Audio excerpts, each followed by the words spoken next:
The hills kept their secrets for 40 years before Alpha Apache arrived.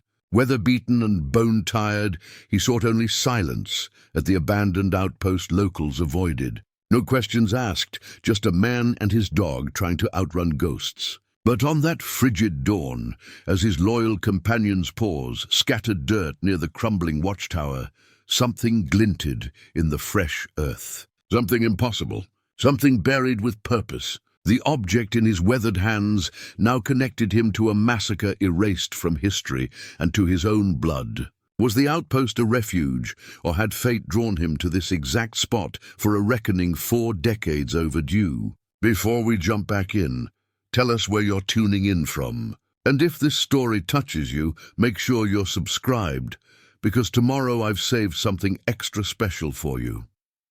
The evening shadows stretched long across the valley as Samuel Alpha Apache eased his weathered pickup onto the rutted dirt road. His calloused hands, marked with the map of 58 hard years, gripped the steering wheel with quiet determination. In the passenger seat, Ghost, a grey, muzzled German shepherd mix with one clouded eye, pressed his nose to the cracked window, sampling mountain air untainted by memory. "Almost there, old friend," Alpha murmured, his voice a gravelled rumble from years of barking orders. And later, from too much silence, the deed to Outpost 437 sat folded in his breast pocket, thin as the chances he'd given himself for peace. $3,000, the remains of his military pension after medical bills, bought him what no one else wanted: 4 broken-down cabins, a dried-up well, and a listing watchtower perched on 50 acres of Montana wilderness the locals avoided. Alpha's reflection caught in the rearview mirror. Copper skin weathered like saddle leather. Obsidian eyes that had seen 3 wars and 1 failed marriage. Silver-streaked black hair pulled back in a tight ponytail. His mother's Apache features dominated, leaving little trace of the father he'd never met. From his coat pocket, he withdrew a tarnished compass, the one possession he'd carried through Desert Storm, Bosnia, and 2 tours in Afghanistan. Its needle trembled, then settled, pointing not quite north, just as it had since the IED that ended his career and sent shrapnel through his left leg. The damage to the compass matched his own, functional but forever altered.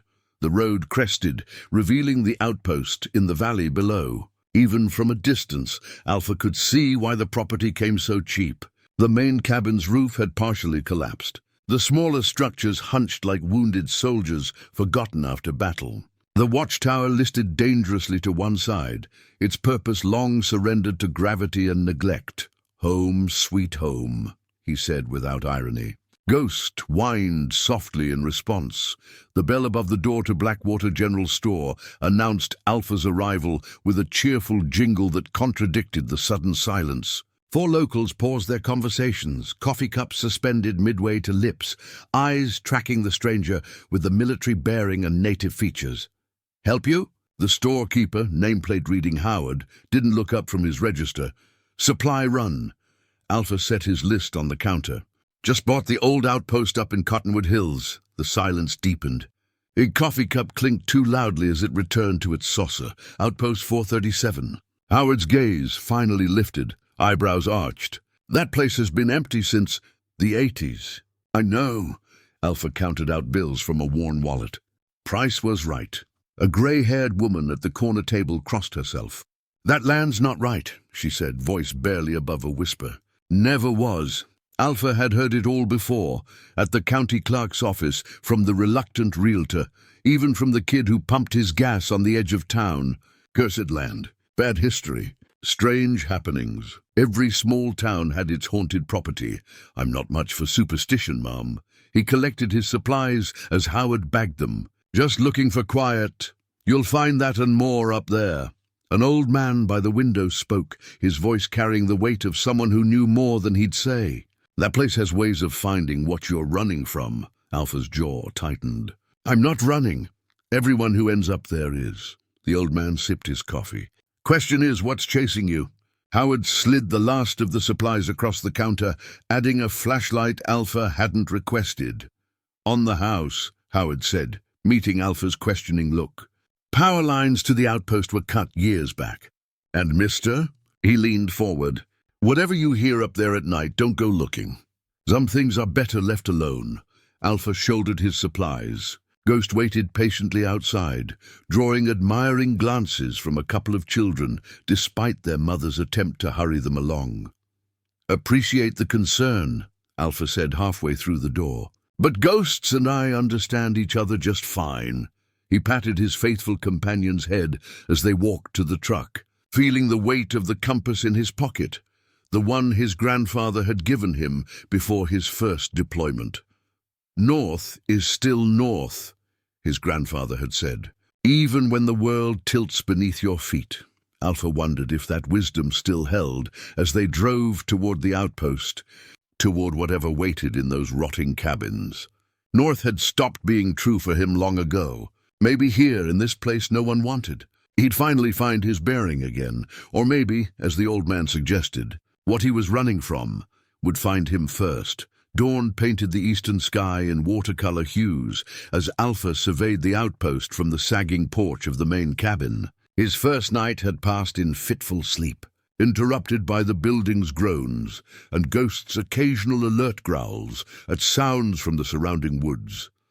The property sprawled before him, 4 structures arranged in a rough square. The main cabin where he'd slept occupied the northern edge. 2 smaller barracks stood to the east and west, their windows dark, empty sockets. The southern edge held what appeared to be a supply shed, its door hanging by a single hinge. In the center, a stone-lined well rose, like a broken tooth from the hard-packed earth. Overlooking it all, the listing watchtower climbed 40 feet into the sky, its upper platform missing most of its railing.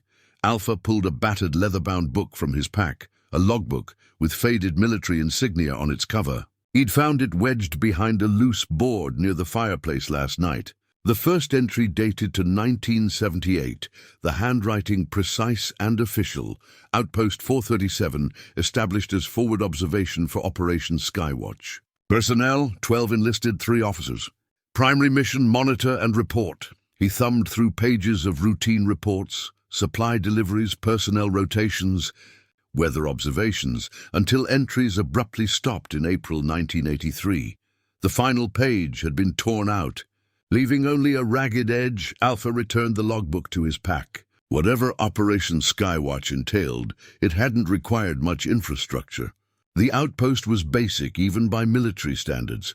No paved areas, minimal electrical wiring, and a simple gravity-fed water system from the now dry well. Ghost trotted up from his morning patrol of the perimeter, ears perked forward in alert curiosity rather than alarm. Find anything interesting? Alpha scratched behind the dog's ears. Together, they began a methodical inspection of each building. The eastern barracks had partially collapsed, rainwater and snow having rotted through the roof beams. The western one stood firmer, and Alpha marked it for potential repair. The shed contained rusted tools and empty wooden crates stenciled with military markings. When they approached the watchtower, Ghost balked. The shepherd mix planted his feet, hackles rising along his spine. "What is it, boy?" The dog whined, backing away several steps. Alpha studied the tower. The wooden structure seemed intact, despite its tilt, anchored to a concrete foundation, partially exposed where soil had eroded away. A narrow ladder led to the observation platform. "Stay then," he told Ghost, who needed no encouragement to keep his distance. The ladder creaked under Alpha's weight. Each step up would increase the tower's gentle sway. Near the top, he hesitated at the sight of the platform's condition. Half the floorboards missing, the remaining ones waterlogged and soft. Cautiously, he poked his head above the platform level. The view justified the risk. Mountains rolling away in 3 directions, the 4th giving way to prairie that stretched toward the distant town of Blackwater. From here, anyone could see for miles, track movement across the valley, monitor the single-access road. As he surveyed the landscape, Alpha's tactical mind noted defensive positions, cover opportunities, fields of fire, the automatic assessment of a soldier who'd spent decades reading terrain for threats. The outpost position was no accident. It commanded the entire valley. His gaze caught on something unusual. a pattern in the surrounding landscape, visible only from height. The trees and natural clearings formed shapes too regular for random growth. The outpost sat at the center of what appeared to be a massive symbol etched into the earth itself, visible only to those who knew to look for it from above. Alpha descended carefully, mind churning. Military outposts were built for strategic purposes, not symbolic ones. Yet the pattern was undeniable and intentional. Ghost greeted him with relief, pressing against his leg as they returned to the main cabin. Inside, Alpha unfolded the property deed on the rough wooden table. The yellow document contained the standard legal language of land transfer, but included an unusual covenant. Purchaser acknowledges restricted excavation rights. All discoveries of archaeological or historical significance remain property of the United States government. He'd skimmed past that section when signing, assuming it referenced native artifacts. Now he wondered what else might lie beneath the soil of Outpost 437. A distant rumble of engines drew Alpha to the window. Dust rose from the access road, someone approaching. He checked his watch. Barely 7 a.m., too early for casual visitors. Looks like the neighbors are curious. Ghost. The dog's low growl suggested they might be something else entirely. The approaching vehicle turned out to be Sheriff Dawson's patrol car, dust billowing behind it like a restless spirit. Alpha watched from the porch as it pulled up, engine ticking into silence. The man who emerged stood 6 foot plus, with a weathered face set in permanent suspicion beneath his wide-brimmed hat. Sheriff. Alpha acknowledged with a nod. Apache. The lawman's eyes scanned the property before settling back on Alpha. Getting settled in? Working on it. Ghost circled from behind the cabin. Maintaining a cautious distance from the visitor. That's a serious animal you've got there? Dawson didn't make any move toward the dog. He knows the difference between friends and trouble. Alpha left the implication. Hanging? The sheriff nodded, understanding the subtext. Just making my rounds. Property's been vacant a long time. Thought I'd check who bought it. Could have asked at the county clerk's office. I like meeting folks face to face. Dawson removed his sunglasses. Especially when they move into places with history. Alpha said nothing, waiting. Military man, right? Can tell by how you stand. When Alpha didn't respond, Dawson continued. Word travels fast in Blackwater. Samuel Apache, former Special Forces. 2 Purple Hearts and a Silver Star that nobody talks about. That information isn't public record, Dawson shrugged. I've got friends at the VA. Interesting choice of retirement property. I like privacy. You'll get that here. Dawson surveyed the outpost again. Place has been empty since '83, some say for good reason. So I've heard. The sheriff stepped closer, voice dropping. Look, Apache, I don't care what brings a man like you to the back end of nowhere. Your business is yours. But this land, he gestured around them. It's got complications. I'm not much for superstition, Sheriff. Not talking about ghost stories. Dawson's eyes hardened. There's history here. Bad blood. Some folks in town still remember. Alpha crossed his arms. I bought this place legal and clear. No argument there. Dawson settled his hat more firmly. Just giving friendly advice. Don't dig too deep. The words hung between them, weighted with meaning beyond the literal. I'll keep that in mind. Dawson nodded, seemingly satisfied. He handed Alpha a business card. Cell numbers on the back. Reception's spotty up here, but it usually connects. You need anything, or find anything unusual, give me a call. The sheriff departed with a tip of his hat and a final, searching look at the outpost grounds. The next morning broke clear and cold. Alpha rose before dawn, lacing up his boots by the embers of last night's fire. Years of military routine had hardened into habit. Secure the perimeter, check the approaches, assess threats. Ghost joined him for their dawn patrol, breath clouding in the mountain air. They circled the outpost grounds counterclockwise, Alpha noting repairs needed, collapsed drainage ditch near the eastern barracks. Rotted steps to the supply shed, broken glass to be cleared from all buildings. The dog ranged ahead, nose working the ground, then suddenly stopped near the watchtower. Yesterday's reluctance had transformed into intense interest. Ghost began digging frantically at the edge of the tower's concrete foundation, where erosion had exposed its depth. "Ghost! Leave it!" Alpha called, but the animal ignored him, behavior so unusual it quickened Alpha's stride. By the time he reached the tower, Ghost had excavated a sizable hole, dirt flying between his paws. Alpha grabbed the dog's collar to pull him back, then froze at the sight of what had been unearthed. A metal box, roughly the size of a cigar case, lay partially exposed in the freshly turned soil. Its surface, though tarnished, reflected the early morning light. No random debris the box had been deliberately buried alongside the foundation. Alpha released Ghost, who sat obediently now, mission accomplished. With careful fingers, Alpha extracted the container from its earthen vault.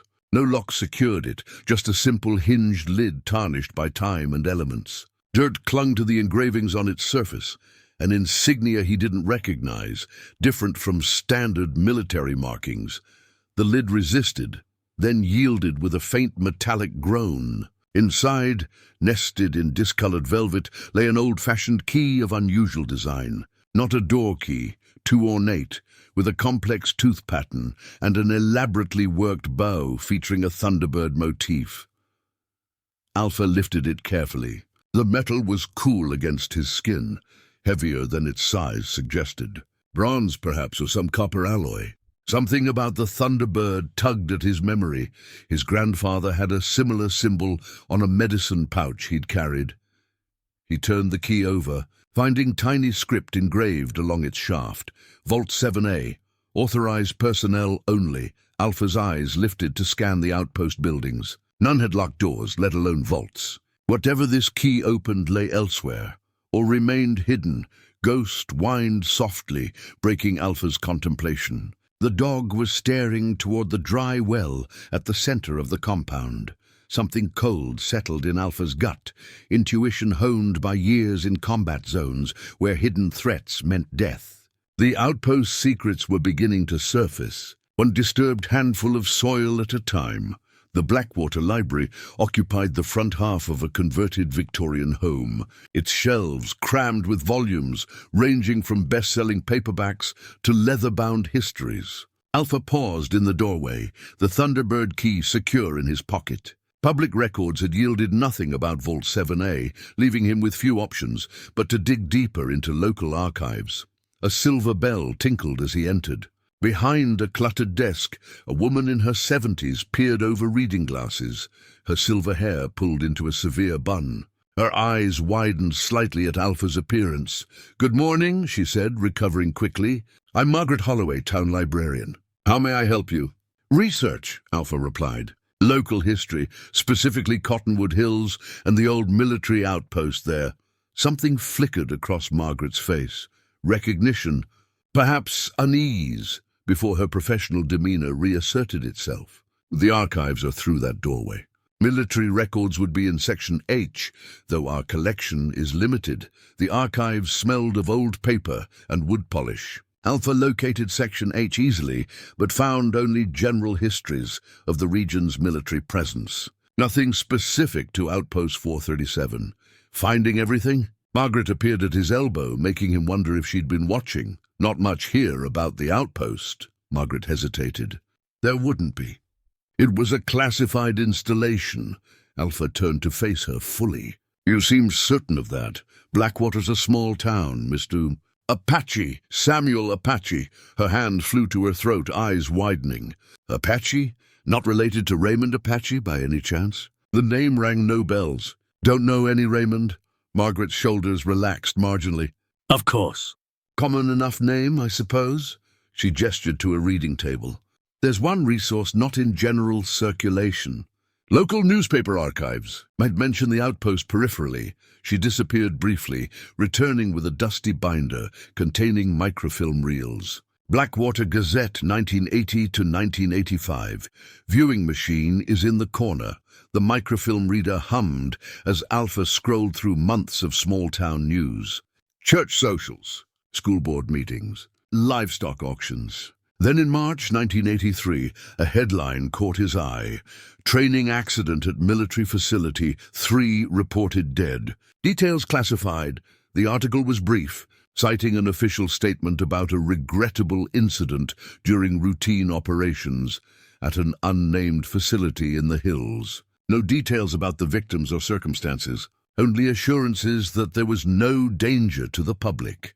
The story disappeared from subsequent issues. As if it had never happened, Alpha scrolled to July 1983, finding another curious item. Property seizures challenged by tribal leaders. Apache Nation claims violation of treaty rights. This article detailed protests against government acquisition of ancestral lands near Cottonwood Hills. A quote from one Raymond Apache, identified as a tribal representative, demanded immediate cessation of military activities on sacred ground.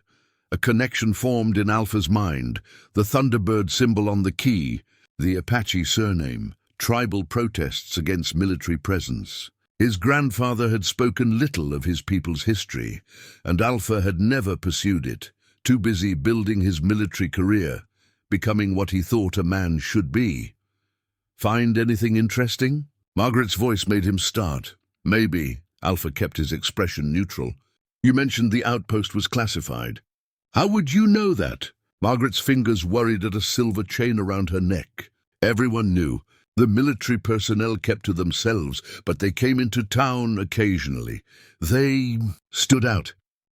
You're not from here originally, Alpha noted, hearing the faintest trace of an East Coast accent beneath her Western drawl. Came in the late 70s. Her hand dropped from the chain, revealing a pendant previously hidden beneath her blouse, a military medical corps insignia. My husband was stationed here. Alpha's instincts sharpened. At the outpost? I should check on other patrons, she said, turning away, but Alpha gently caught her wrist. Mrs. Holloway. I bought that outpost. I'm living there. If there's something I should know, you should leave that place, she whispered. Sell it, go somewhere else. She pulled her wrist free. Some things are buried for good reason. As Margaret hurried away, Alpha noticed she'd left a folded square of yellowed paper on the microfilm reader. He opened it carefully. It was a hand-drawn map of Cottonwood Hills, with the outpost clearly marked. Additional notations indicated something called Phase 1 Site and observation points Alpha through Delta.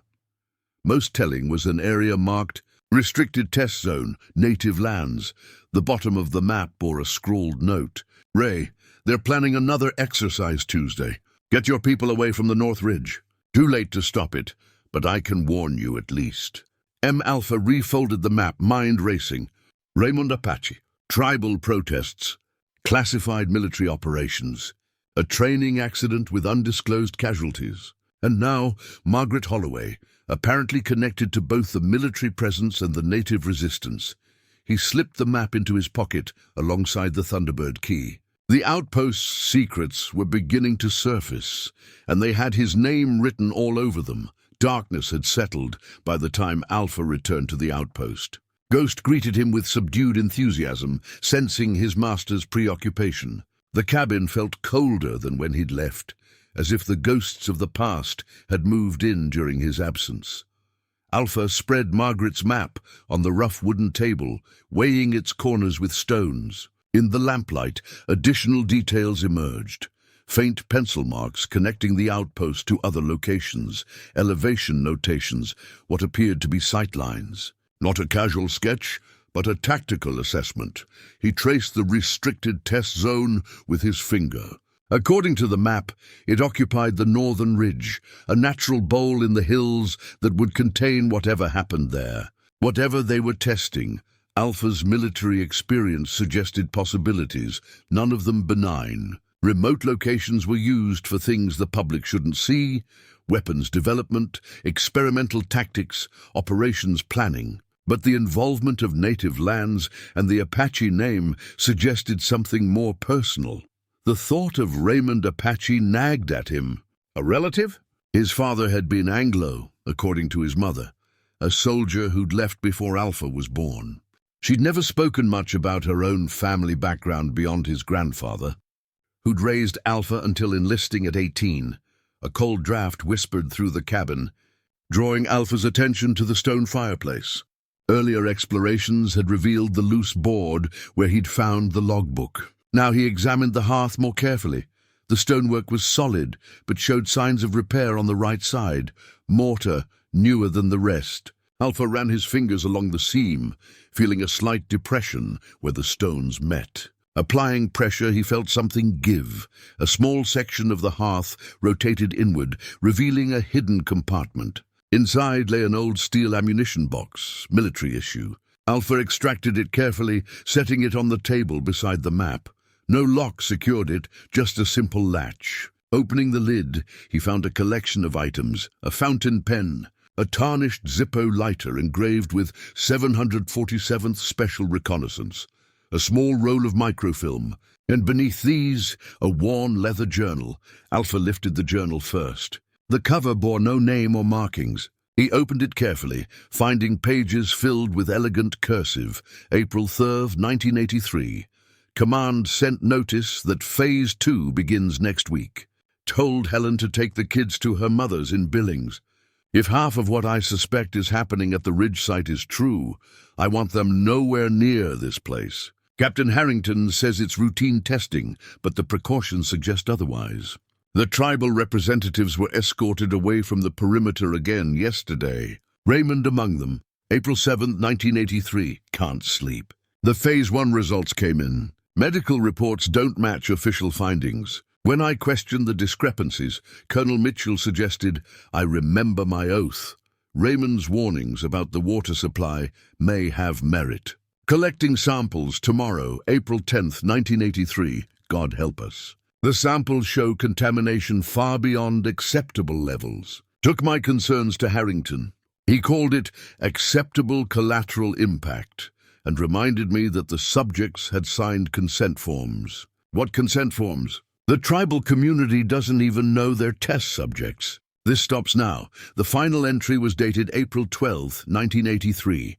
The handwriting appeared rushed, less controlled. Meeting Raymond tonight at the North Tower. Taking all documentation. Mitchell has ordered Phase 2 accelerated. We have to stop this before the entry ended mid-sentence. Alpha checked for more pages, but the rest of the journal was blank. Whoever had written these entries had either stopped abruptly or the remaining pages had been removed. He returned to the ammunition box, examining the microfilm roll. Without a reader, its contents remained inaccessible. The lighter and pen offered no immediate insights. Alpha turned back to the journal, flipping through it once more. A folded paper fell from between the final pages. A black and white photograph, creased and faded. The image showed 3 men standing before the outpost's watchtower when it still stood straight and proud. 2 wore military uniforms without visible insignia, officers by their bearing. The third man, standing slightly apart, wore civilian clothes but had distinctive Native American features and long black hair tied back. Alpha's hand trembled slightly. The native man could have been his mirror image, albeit 20 years younger. Same cheekbones, same set of the jaw, same eyes. On the back of the photo, faded handwriting identified the subjects: Captain Harrington, Dr. Lewis, Raymond, Apache, Outpost. 4:37, March 1983, a month before the training accident, a month before Raymond's name disappeared from the newspaper records. Alpha stared at the face so similar to his own. The Thunderbird key felt suddenly heavier in his pocket, and the map's markings took on new significance. This wasn't just about military secrets anymore. This was about blood. His blood sleep eluded Alpha that night. He sat on the porch until dawn, rifle across his knees, ghost alert at his side. The revelation of Raymond Apache, a man with his face who had vanished around the time of the training accident, left him restless with questions. As morning light crept across the valley, Alpha caught a glint on the hillside above the eastern edge of the property, sunlight reflecting off glass or metal. It vanished instantly, but Alpha had spent too many years in combat zones to dismiss it. "Someone's watching, Ghost." He kept his voice low, face impassive, giving no indication he'd spotted anything. "Let's give them something to see." Alpha went about morning routines with deliberate normalcy, chopping wood, checking the generator, patrolling the perimeter, all while maintaining awareness of the eastern ridge. Twice more he caught the telltale flash. Whoever watched was persistent, but not particularly skilled at concealment. After breakfast, Alpha slipped into the trees behind the main cabin, circling wide to approach the eastern ridge from behind. Ghost remained at the outpost, a visible indicator of Alpha's presence there. 20 minutes of careful movement brought him to a position above and behind where he'd spotted the watcher. An old man sat nestled against a pine trunk, binoculars raised toward the outpost. Native American, with silver hair in 2 long braids, wearing a faded denim jacket despite the morning chill. A carved wooden walking stick rested beside him. Alpha approached silently until he stood directly behind the watcher. "Those are military grade," he said quietly. The old man didn't startle, just lowered the binoculars and sighed. "Was wondering how long it'd take you to spot me." His voice carried the gravelly texture of age and cigarettes. "Figured a man with your background would have noticed sooner." Alpha circled to face him, keeping a cautious distance. "You have me at a disadvantage. Eli Two Bears." The old man extended a weathered hand. After a moment, Alpha accepted it. "Samuel Apache, I know who you are." Eli's dark eyes held a lifetime of stories and something else. Assessment. "Question is, do you?" The cryptic remark hung between them. Alpha nodded toward the binoculars. "Why the surveillance?" "Making sure." Eli picked up his walking stick, using it to rise stiffly to his feet. "Had to see with my own eyes what kind of man buys a place like that. And what have you decided?" Still watching. Eli brushed pine needles from his jeans. "But you got Raymond's look about you. Same way of standing." "Same eyes." Alpha's pulse quickened. "You knew Raymond Apache?" "Since he was born." Eli's gaze turned distant. "My sister's boy, headstrong, smart, believed he could change things." A pause. "Didn't end well for him. He's dead." Eli's eyes refocused, sharp as obsidian. "What do you think?" "I think there was an incident in 1983 that nobody wants to talk about." "Incident." Eli spat the word. "That what they call it now?" He studied Alpha's face. "How much do you know?" "Not enough." Alpha gestured toward the outpost. "Finding pieces. A journal, a map, a key with a Thunderbird symbol." Eli stiffened. "You found the key, where?" "Buried near the Watchtower Foundation." The old man closed his eyes briefly. "Raymond's key. He said he hid it where only family might find it someday." His eyes opened, piercing Alpha. "You opened doors yet?" "Don't know what it opens." "Good." Eli gripped his walking stick tighter. "Some doors meant to stay closed. What they did there, what they put in the ground, it ain't natural." "What who did? The military?" "Men playing God." Eli turned, starting down the hillside with surprising agility. "Men who thought some lives worth less than others." Alpha followed. "I need to know more." "About Raymond." "About what happened? Why?"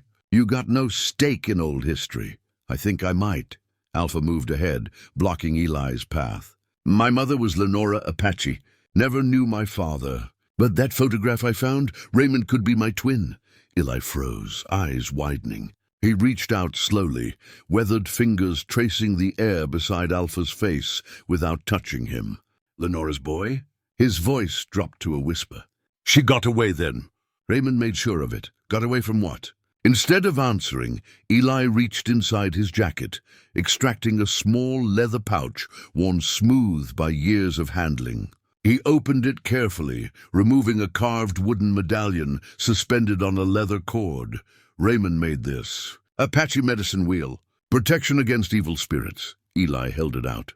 "Been keeping it safe. Belongs to family." Alpha accepted the medallion hesitantly.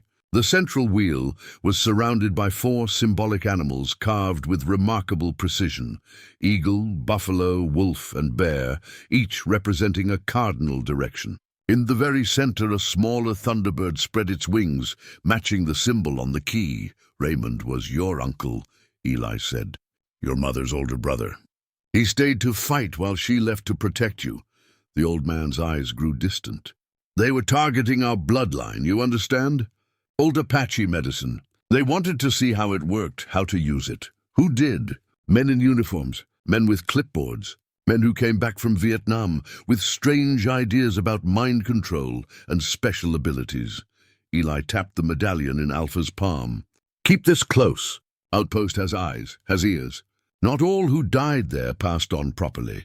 Before Alpha could press for more, the distant sound of an engine growled up the valley, a vehicle approaching the outpost. Eli's expression hardened. Sheriff, right on schedule. You know Dawson. Know his kind. Eli stepped around Alpha, continuing down the hill. He's keeper of secrets for men who pay his salary.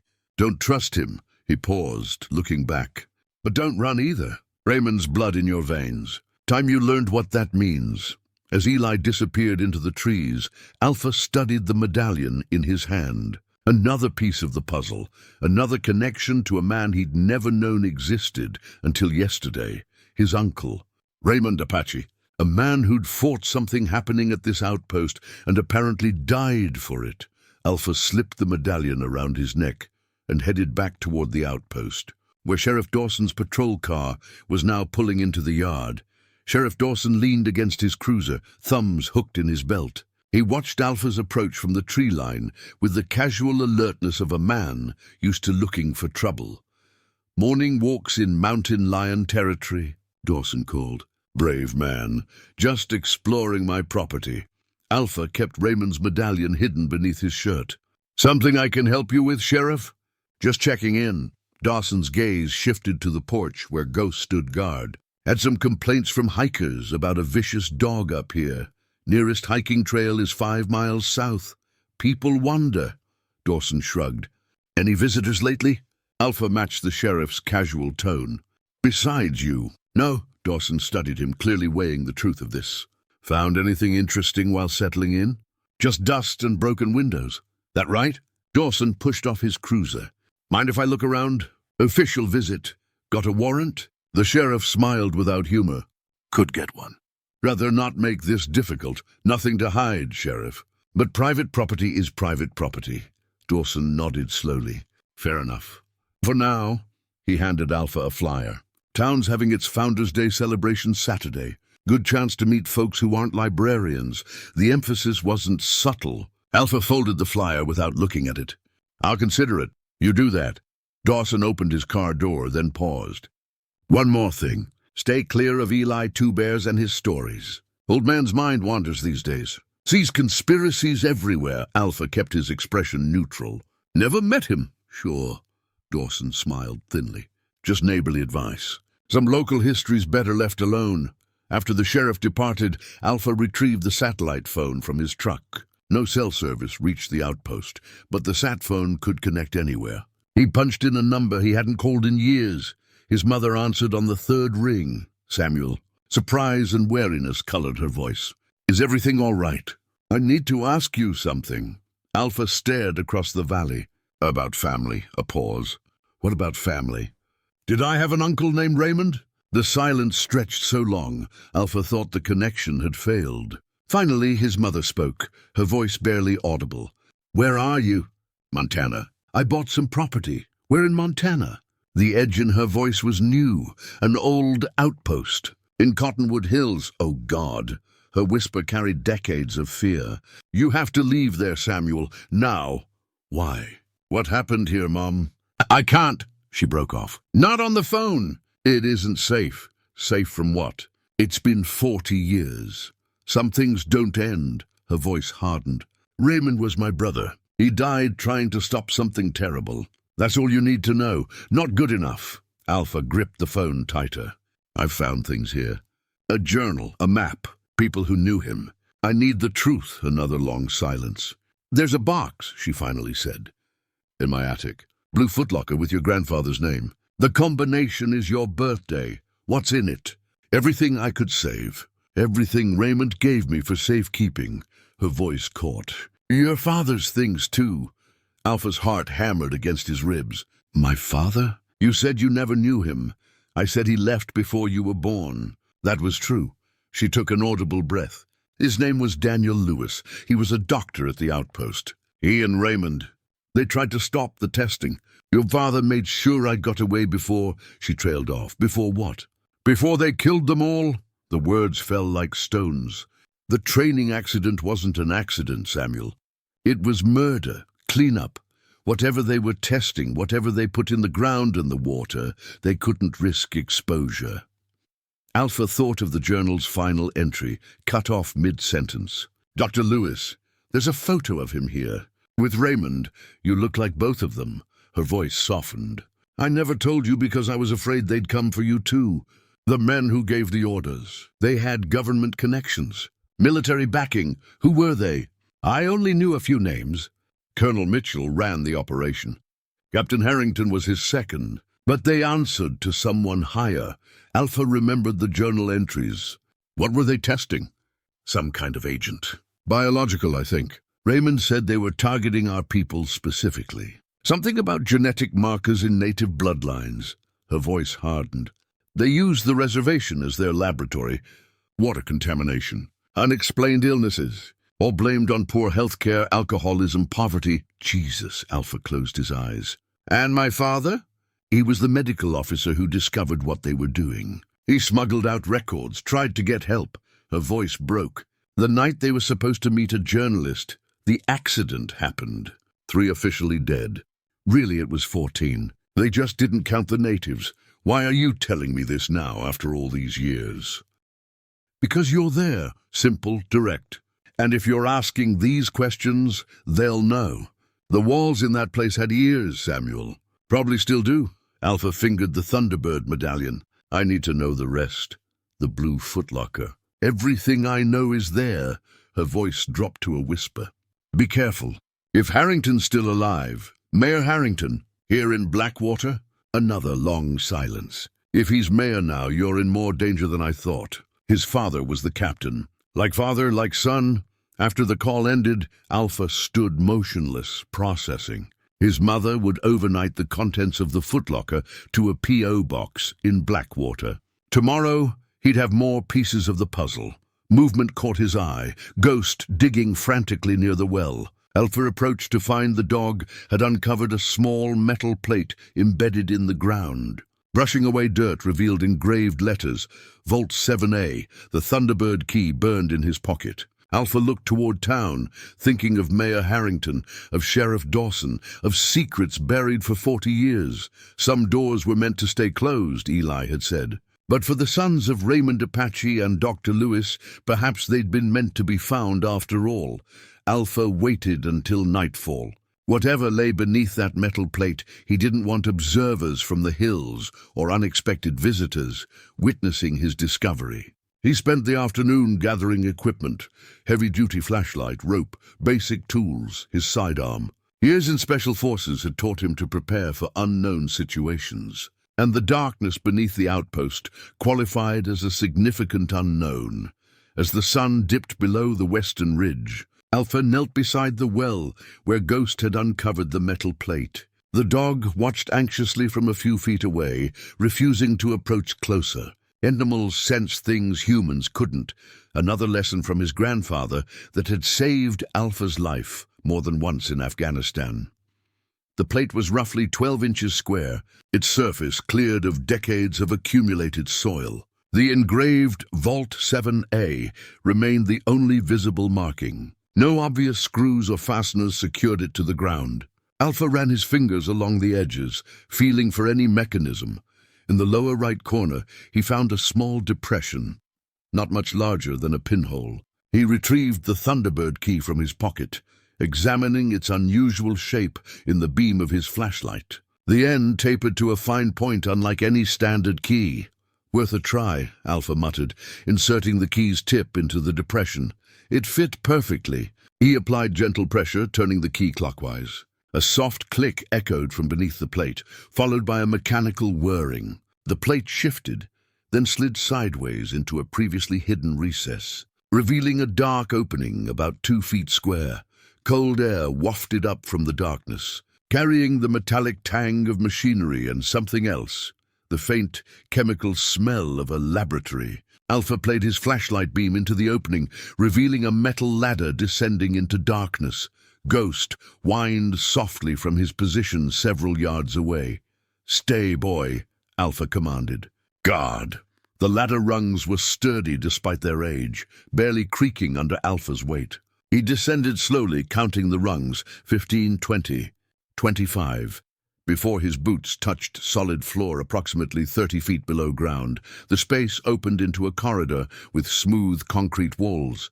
His flashlight beam revealed a T-intersection about 20 feet ahead. Military-style markings indicated lab facilities to the left and storage to the right. Alpha chose left, following the corridor until it terminated at a heavy metal door with biohazard warnings stenciled across it. A keypad mounted beside it had long since lost power. The door itself stood partially ajar, as if someone had left in haste. Slipping through the opening, Alpha entered what had once been a state-of-the-art laboratory.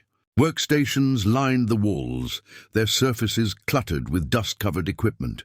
Glass-fronted cabinets contained rows of specimen containers. In the center stood examination tables with restraint systems that sent a chill through Alpha's combat-hardened nerves. This was no ordinary military research facility. The restraints were designed for human subjects. On a far counter, Alpha discovered a leather-bound research ledger, its cover embossed with the same Thunderbird symbol that appeared on his key and medallion. He opened it carefully, finding pages of handwritten notes in a precise, scientific hand. Subjects from bloodline. They continue to demonstrate heightened neural responses to compound TB16.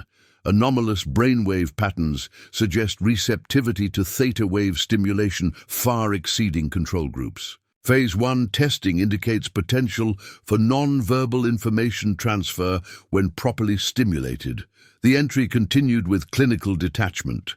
Genetic markers identified in Native American subjects, primarily Apache lineage, appear to facilitate neurochemical binding with TB16 in ways absent in Caucasian control groups. Colonel Mitchell suggests possible weaponization applications if proper delivery system can be developed. Ethical considerations noted, but overruled per Directive 7734B.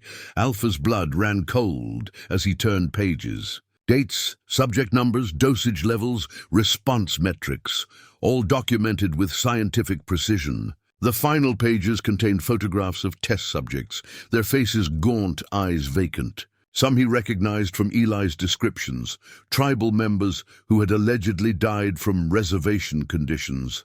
One photo stopped him cold, a man strapped to an examination table, face contorted in pain, but unmistakably Raymond Apache. A handwritten note beside the image read, "Subject demonstrates unusual resistance to TB16 effects. Recommend increased dosage despite risk profile." The next photo showed another man, this one in a lab coat, examining medical readouts. Dr. Daniel Lewis, Alpha's father. A noise from above snapped Alpha back to the present. Ghost barking, then falling abruptly silent. Someone had arrived at the outpost. Alpha quickly photographed key pages with his phone before returning the ledger to its place. As he moved toward the exit, his flashlight beam caught something metallic beneath one of the examination tables. He knelt to find a small tin box, unlabeled and sealed with tape, now brittle with age. Inside lay a small vial of amber liquid labeled TB16A, and a microcassette tape with evidence written across it in bold letters. Alpha secured both in his pocket just as another sound reached him, the mechanical whir of the vault entrance being activated. Someone else had a key. And they were coming down. Alpha killed his flashlight, drawing his sidearm as he pressed into the shadows beside the laboratory door. Whoever had followed him here was about to discover that some secrets fought back. Footsteps echoed in the corridor, cautious, measured, a single set. Alpha remained motionless in the shadows, weapon ready. The beam of a flashlight swept through the doorway, illuminating dust particles dancing in the disturbed air. "Samuel," a woman's voice, tentative. "Samuel Apache?" Margaret Holloway stepped into the laboratory, her silver hair catching the light from her flashlight. She wore practical hiking clothes, a canvas messenger bag slung across her body. "How did you get a key?" Alpha emerged from the shadows, keeping his sidearm visible but not aimed directly at her. Margaret flinched but didn't retreat. "I've had one for 40 years. She reached beneath her collar, extracting a chain bearing an identical Thunderbird key. "Daniel, your father, gave it to me the night before." "Before it happened," Alpha lowered his weapon slightly. "You knew my father." I was the head nurse for this facility. Her eyes swept the room with a mixture of revulsion and grief. "And the only medical staff who survived that night. Why are you here now?" "I saw you in town asking questions. Then Dawson started watching your place." She clutched her bag tighter. "I knew it was only a matter of time before you found this. I had to warn you before they realize what you've discovered." Alpha holstered his weapon, but maintained his distance. "Who are they?" "Some of the same people. Some of their children. Blackwater has secrets passed down like family heirlooms." Margaret moved to a workstation, running her fingers through 40 years of dust. "Mayor Harrington, Sheriff Dawson, Judge Morris. They're the sons of the men who ran this place, who authorized what happened here, and what exactly did happen." Margaret's shoulders sagged. "It started as legitimate research. Cold War-era studies on extrasensory perception. Native American tribes had legends of shamans with special abilities, prophecy, remote viewing, spiritual healing. The military wanted to understand the biological basis, see if it could be weaponized, using human test subjects." "Not at first," Margaret shook her head. "Initially it was just interviews, brain scans, blood work, voluntary participants. But then they developed TB16, Thunderbird Compound 16. It enhanced certain neurological patterns, especially in people with specific genetic markers common in Apache bloodlines." She moved to the cabinets, staring at the specimen containers. The results were dramatic. Test subjects could sometimes sense events at a distance, share thoughts without speaking. But the side effects, her voice broke. Brain hemorrhages, psychotic episodes, organ failure. "My Uncle Raymond," Alpha prompted. "He was a test subject?" "No, he was the resistance." Margaret's expression hardened. "When tribal members started getting sick from contaminated water, the outpost was dumping chemical waste into the groundwater. Raymond organized protests. Then people started disappearing, taken for advanced testing. Raymond infiltrated the facility as a maintenance worker, gathered evidence. And my father, Daniel, was the lead physician. When he realized what was happening, the ethical violations, the harm being done, he began documenting everything. He and Raymond worked together, planning to expose it all." Her eyes met Alpha's. They were good men in an evil place. Margaret reached into her bag, removing a slim metal case. "This is why I came. The night of the accident, your father gave me this to keep safe. Said if anything happened to him, I should get it to someone who could expose the truth." She handed Alpha the case. Inside lay a military data storage device, obsolete by modern standards, but cutting edge for 1983. A magnetic tape cartridge labeled Project Thunderbird Complete Data.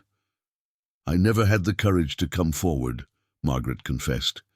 "After what they did to 14 people in one night just to maintain secrecy, I was afraid. I had children. What exactly happened that night?"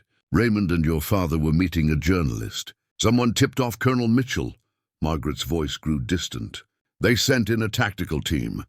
Called it neutralizing a security breach, shot anyone who resisted, then set charges to collapse part of the facility, make it look like an accident during a training exercise. And the official count of 3 deaths only counted the military personnel they couldn't cover up. The native test subjects were listed as having never been here at all. No records, no bodies, no questions." Alpha examined the tape cartridge. "This contains everything? Research data, personnel records? Everything needed to prove what happened." Margaret's expression hardened. "But the data isn't the most damning part." She walked to a wall panel and pressed a sequence of points. A section slid aside, revealing a hidden door. This is what they really wanted to hide. Beyond lay a smaller room filled with filing cabinets. Margaret pulled open a drawer, extracting a manila folder. Inside were surveillance photographs of military officials meeting with men in expensive suits, Covert photographs taken by Raymond Apache. Corporate representatives, Margaret explained. Pharmaceutical companies looking to develop commercial applications for TB16. The military wasn't just running a black site experiment. They were selling the research, using Native Americans as lab rats, Alpha concluded grimly. Margaret nodded. And your father and uncle died trying to expose it. She checked her watch. We should leave. Dawson drives by around 2 a.m. on his patrol.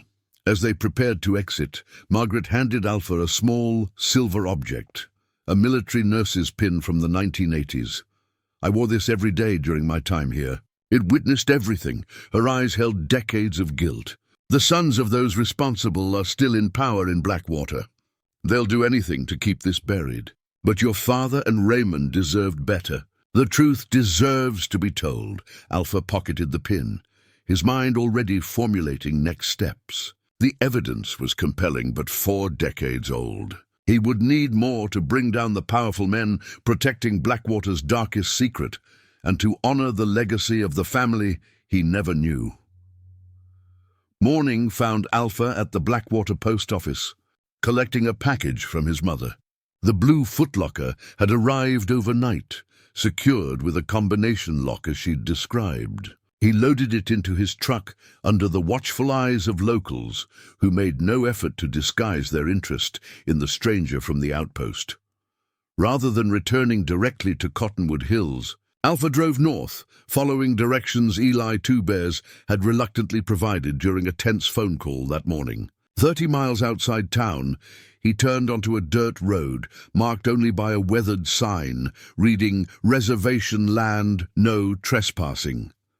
The reservation wasn't on any official maps. A small community of perhaps 24 buildings clustered around a central gathering space, descendants of Apaches who'd refused relocation decades ago. Children playing outside stopped to watch his truck pass, their expressions wary beyond their years. Eli waited on the porch of a modest home, flanked by 3 elderly men and 2 women of similar age. The tribal elders, Alpha presumed. Ghost remained in the truck at Alpha's command. This wasn't a place for outsiders, even 4-legged ones. You brought it? Eli asked without greeting. Alpha nodded, retrieving the magnetic tape cartridge and the vial of TB16 from his jacket. He'd left the footlocker locked in the truck, unwilling to share his mother's secrets until he'd reviewed them himself. Eli led Alpha to a small building separated from the others. Inside, a circle of chairs surrounded a central fire pit where cedar burned, filling the space with aromatic smoke. The elders entered silently, taking their places. One space remained empty between Eli and an elderly woman, whose white hair hung in a single thick braid. "Sit," Eli instructed. "The circle has waited for Raymond's blood to return." Alpha hesitated, then took the offered place. The elders studied him with intensity that made the battle-hardened veteran uncomfortable. "He has Raymond's eyes," one man observed, "but the set of his jaw is from the doctor." "My name is Samuel Apache," Alpha began. "We know who you are," the woman beside him interrupted. "I am Sarah Nightbird. I was to marry your uncle before they took him." Eli cleared his throat. "You come seeking truth about what happened at the outpost. We have carried that truth for 40 years, waiting for someone who could use it. I need to understand," Alpha said. "Everything I've found suggests military experimentation on native people. Chemical testing. My father and uncle tried to expose it and were killed." The oldest man across the circle nodded. "The simple version, yes. But the roots go deeper." He leaned forward. "I am Joseph Running Elk. I was tribal chairman when the military first came in 1977. They spoke of research into Native American spiritual traditions, paid well for blood samples, interviews about our legends of medicine men who could heal with their minds, see across great distances, speak to ancestors. Phase 1, Alpha murmured, remembering the map markings. Yes, they were respectful then. Your father, Dr. Lewis, treated our people for common illnesses as part of their goodwill. We didn't know they were mapping genetic markers, looking for specific traits in our bloodline. Sarah continued the narrative. By 1980, people began falling ill. Strange symptoms, headaches, nosebleeds, seizures. The reservation clinic said it was contaminated water from poor sanitation. But Raymond discovered their waste dumping upstream from our wells. Phase 2, Eli added. They no longer needed volunteers. They had our water supply. The whole reservation became their laboratory without consent. Joseph reached into his shirt, removing an object wrapped in red cloth. He unwrapped it carefully, revealing a clay tablet approximately 6 inches square, inscribed with ancient symbols surrounding a central Thunderbird image. "This is what they truly sought," Joseph said. "The medicine tablet. For generations, our medicine men used it in healing ceremonies. The military found references to it in our oral histories. Stories of healers who could touch the tablet and know a sick person's thoughts. Transfer strength through connection to the Great Spirit." Alpha studied the tablet without touching it. They thought it had some power they could weaponize. They believed our spiritual traditions had biological foundations, Sarah explained. That certain families in our tribe carried genetic traits, allowing what scientists call extrasensory perception. The tablet was simply a focus object, but to them it became an obsession. "Colonel Mitchell stole this from our sacred lodge in 1981, Eli said. "Raymond recovered it the night of the massacre. Hid it before they shot him." Alpha processed this revelation. "The Thunderbird symbol on the keys. It's from this tablet," Joseph nodded. "The symbol marks those entrusted with tribal medicine knowledge. Your uncle was training to be a medicine man before the military came. Your father recognized the spiritual gift in him. That's how their friendship began." "What happened the night of the accident?" The elders exchanged glances. Finally, Sarah spoke. "Raymond had gathered evidence of human experimentation. Your father provided medical documentation. They planned to meet a journalist from Washington at the outpost. Someone betrayed them. Margaret Holloway said 14 people died that night. 7 of our people, taken for advanced testing. 4 soldiers who tried to stop the killing. Raymond, your father. A woman from the medical staff." Eli's voice grew hoarse. "They collapsed part of the underground facility to hide the bodies. But that wasn't the end," Joseph added. "The research continued elsewhere. The sons of those men still watch our people. Still take water samples. Still track bloodlines." Alpha's hand went instinctively to the Thunderbird medallion beneath his shirt. "What do they want now after all this time?" "The same thing they always wanted." Joseph rewrapped the clay tablet. "Control of minds, military application of spiritual power, and elimination of anyone who might expose them." Sarah placed a gnarled hand on Alpha's arm. "Raymond believed you would come someday. Said his sister's son would carry both worlds in his blood, Apache medicine and white man's science. Said you would finish what they started." "I'm just a soldier," Alpha protested. "No," Eli said firmly. "You're the son of a healer and the nephew of a medicine man, and you've returned to the place where your blood was spilled before you were born. There are no accidents in our traditions, Samuel Apache." The elders rose as one. Sarah pressed something into Alpha's palm, a small drawstring pouch of soft leather, "Sacred tobacco and sage," she explained. "When you return to the outpost, burn these at the 4 directions. The spirits of those who died violently remain restless. They will help you if you acknowledge them properly." As Alpha drove back toward Cottonwood Hills, the clay tablet's image remained vivid in his mind. Something about the Thunderbird symbol resonated beyond mere recognition, as if it activated something dormant in his blood. Perhaps this explained his uncanny instincts in combat, his ability to sense ambushes before they occurred. He wasn't just chasing justice for murdered family members anymore. He was confronting a legacy written in his very DNA, and a conspiracy that had waited 40 years for its reckoning. Alpha waited until well past midnight before approaching the Blackwater County Records office. The small brick building sat dark and silent on the edge of the municipal complex, overshadowed by the more imposing courthouse next door. According to Margaret, county records from the outpost era would be stored here, including property transfers, easements, and environmental impact reports that might provide additional evidence. Years of military operations had taught Alpha how to move unseen.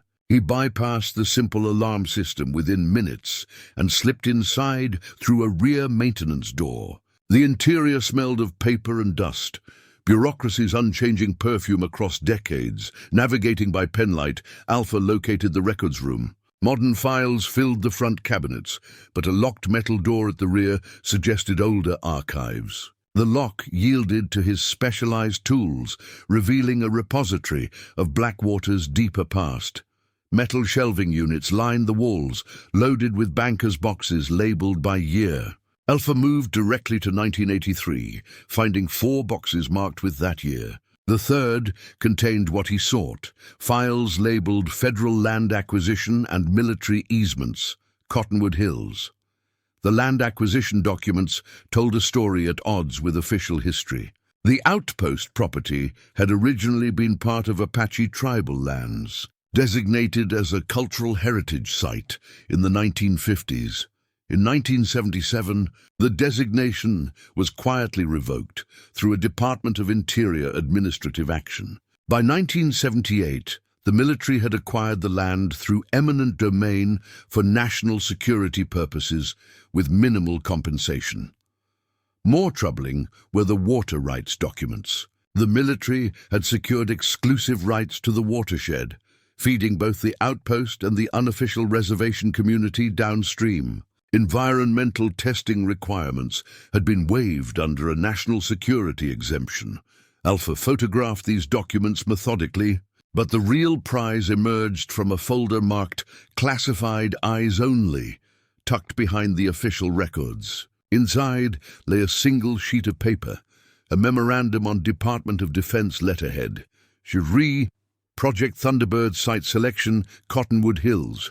Location confirmed optimal for Phase 2 testing. Isolation from population centers minimizes exposure risk. Proximity to test subject pool, Apache Reservation, provides operational efficiency. Water supply offers ideal delivery mechanism. For compound TB16 with minimal detection. Probability, projected casualties from exposure, 5.8% of reservation population, acceptable. Threshold per Directive 7734B. Long-term genetic monitoring will continue for 3 generations to assess hereditary effects. Eyes only. Site selection approval granted by MCultra Oversight Committee and Operation. Black Eagle Command Structure. The memorandum bore the signature of General William Harrington, undoubtedly the father or grandfather of Blackwater's current mayor. Alpha's blood ran cold.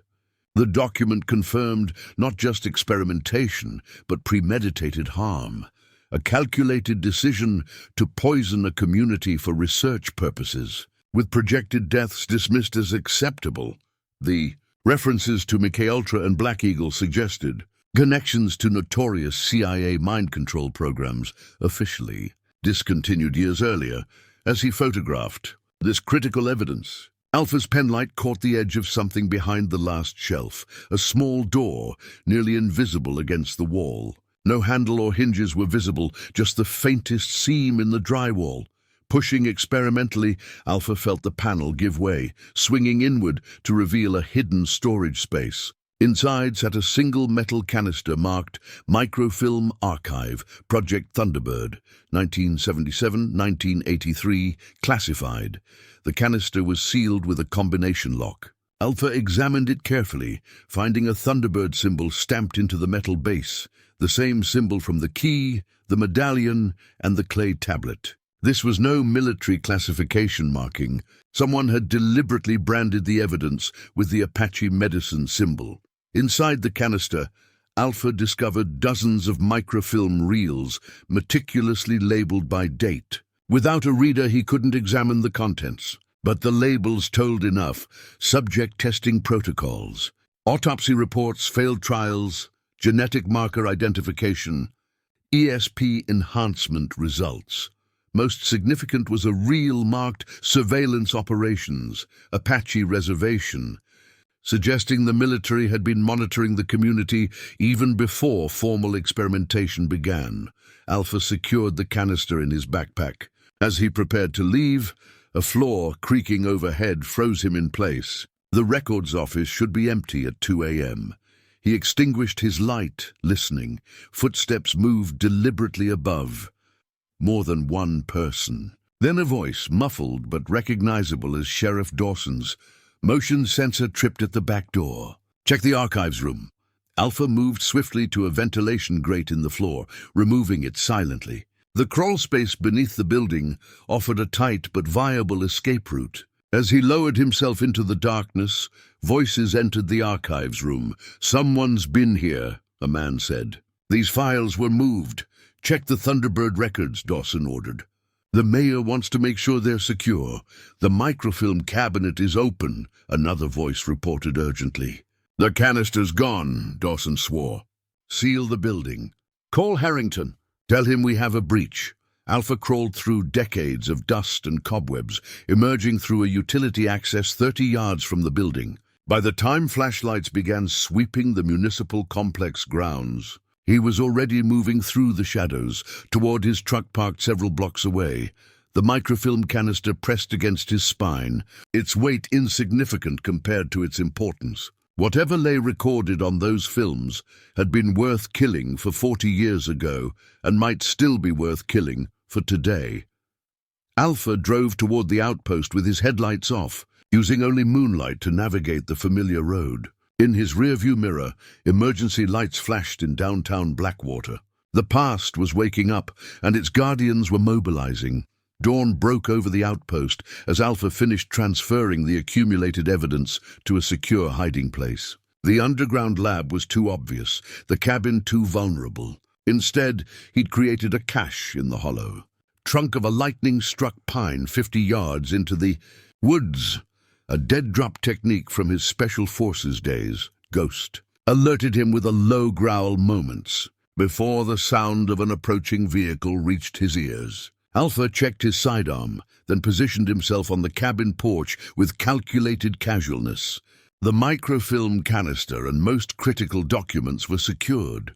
The blue footlocker from his mother remained unopened on the table inside. Sheriff Dawson's cruiser pulled into the yard, but he wasn't alone. Mayor James Harrington, a silver-haired man with the confident bearing of generational wealth, emerged from the passenger side. Both men wore grim expressions that hardened further at the sight of Alpha waiting for them. "Morning, gentlemen," Alpha called. "Little early for official business," Dawson approached, hand resting near his holstered weapon. "We need to talk, Apache. Been meaning to ask, is that standard procedure in Blackwater? Addressing citizens by last name only. When the citizen in question breaks into government buildings and steals classified materials, we dispense with pleasantries." Mayor Harrington's voice carried the refined edge of expensive education. "Where are the records you took last night?" Alpha noted they'd skipped the pretense of questioning whether he was responsible. "Not sure what you're talking about." Dawson's jaw tightened. "We don't have time for games. Those records are federal property. Tampering with them is a felony." "Interesting." Alpha remained relaxed but vigilant. Most 40-year-old county records aren't considered classified, unless they contain evidence of criminal activity.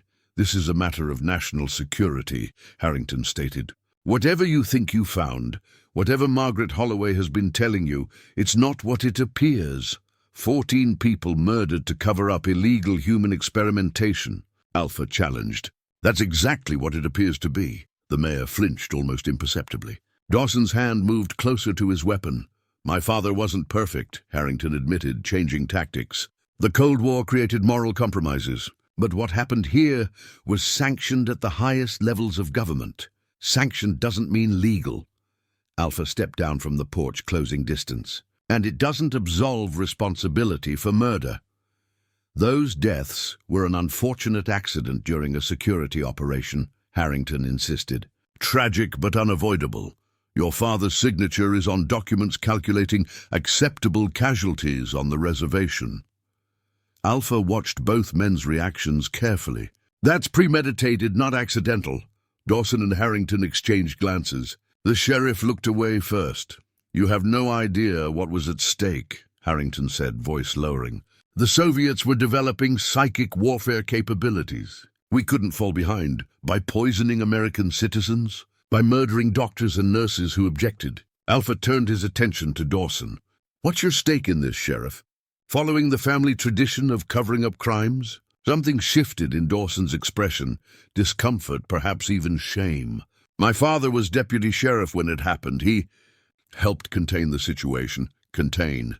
Nice euphemism for burying bodies and falsifying reports. "You don't understand the position we're in," Dawson said, an unexpected note of desperation entering his voice. "These records don't just implicate our fathers. They expose ongoing programs. Powerful people in Washington still protect this research.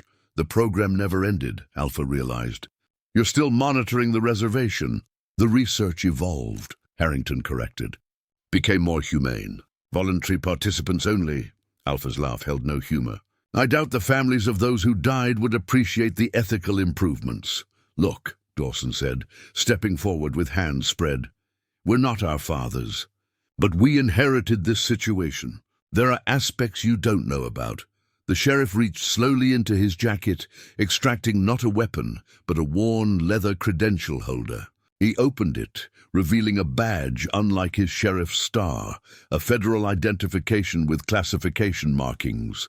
"Department of Defense, Special Research Division," Dawson explained. "My real job. The sheriff position is convenient cover for monitoring the region. James doesn't know everything," Dawson continued, nodding toward the mayor. "He's protecting his family legacy. I'm under orders from people who still believe the Apache genetic markers are crucial to national security." Harrington looked startled by this revelation. "Frank, what are you doing?" "Trying something different. Truth, for once." Dawson turned back to Alpha. "Your Uncle Raymond wasn't just any test subject. His abilities were off the charts. Genuine, documented ESP capacities. Your father's research suggested the trait runs strongest in certain bloodlines." Alpha felt cold realization dawning. "And my mother carried the same genes." "Yes. When she disappeared pregnant with you, it created a 40-year manhunt." Dawson held Alpha's gaze. "You're not just evidence of a crime, Apache. To some people in Washington, you're the culmination of the research." "This is insane," Harrington interjected. "We came for the records, not to tell him everything. He deserves to know why his life is in danger," Dawson countered. "It's not just about old crimes anymore." Alpha studied the federal badge, then Dawson's face. "Why tell me this?" "Because I've spent 20 years monitoring these hills, waiting for someone from Raymond's bloodline to return." Dawson's voice lowered. "My father helped cover up murders. I joined the program to understand what he'd been part of, and eventually to expose it." From his pocket, Dawson withdrew a tarnished object, a deputy sheriff's badge from the 1980s. "My father's," he explained. "Found it in his effects after he drank himself to death. There was blood on it he never could wash off." Dawson held it out to Alpha. "I want this finished. The truth exposed. But we need to be careful about how we do it."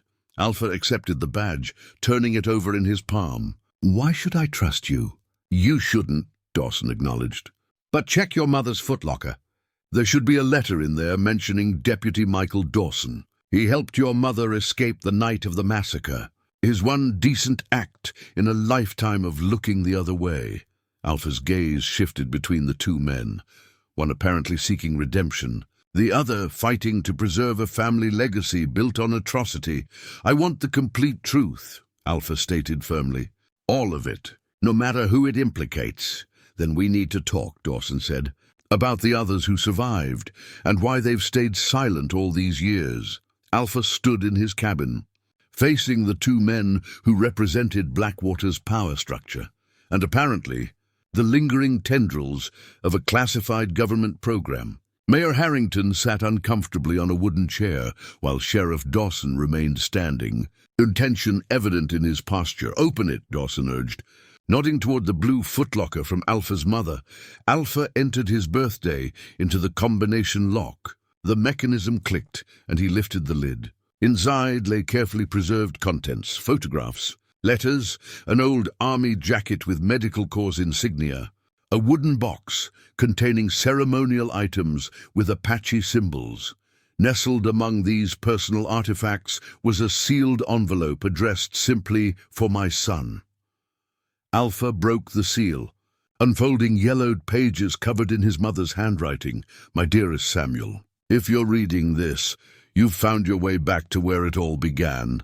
I always feared and hoped this day would come. The truth is your birthright, though I kept it from you to keep you safe.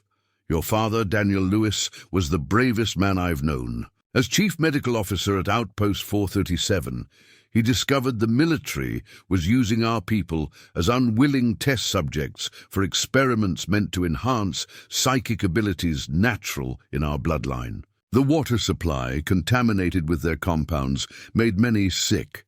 Some died. Others developed strange abilities that frightened even them. My brother Raymond infiltrated the facility, gathering evidence. Together with your father, they planned to expose everything. Deputy Michael Dawson, whose conscience finally overcame his loyalty, warned me the night they moved to silence everyone involved. He helped me escape, knowing I carried you, the child of both bloodlines they had been studying.